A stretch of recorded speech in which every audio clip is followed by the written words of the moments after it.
আসসালামু আলাইকুম lovely audience, আশা করি আপনারা ভালো আছেন। আর্জেন্টিনা কেপ ভার্দেদের যে ম্যাচটি ডেফিনেটলি খুবই নকআউট পর্বে নকআউট ম্যাচই দেখলাম।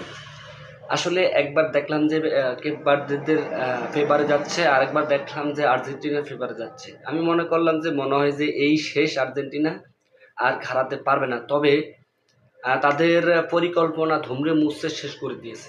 ভাই কেপ ভার্দের যেই গোলকিপার, ওকে আমি অবশ্যই শুভকামনা জানাবো, কারণ ওর গোলকি, ওর সেভ মানে একেবারে অসাধারণ ছিল।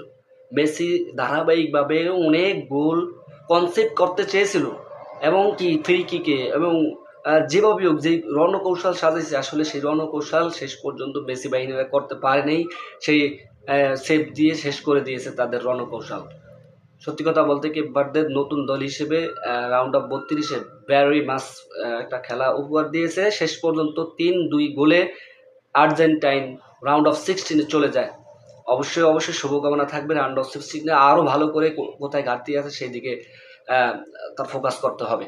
তো মেসি খুবই অসাধারণ একটি গোল দিয়েছেন, এবং তার গোলের সংখ্যা হচ্ছে এখন 8টি প্রায়। তো Messi is the best player এখন আমরা দেখি। তার যে কৌশল এবং তার যে মাথা গরম ছিল সেটা আমরা মাঠে ময়দানে দেখেছিলাম।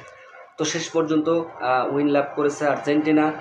আসলে গোটা বাংলাদেশ সহ সাবকন্টিনেন্ট কান্ট্রিতে আসলে খুব নির্ঘুম ছিল। বিশেষ করে সারা রাত জেগে খেলা দেখেছিলাম, শেষ পর্যন্ত রেজাল্ট আর্জেন্টিনা ফেভারে আসছে। তো অবশ্যই শুভকামনা থাকবে রাউন্ড অফ 16-এর জন্য। আর আসলে অসাধারণ খেলাটা উপহার দিয়েছে আর্জেন্টিনা। আর আর্জেন্টিনা কোথায় ঘাটতি আছে সেটা অবশ্যই ফাইন্ড আউট করে রাউন্ড অফ 16-এ খেলতে হবে। That's all.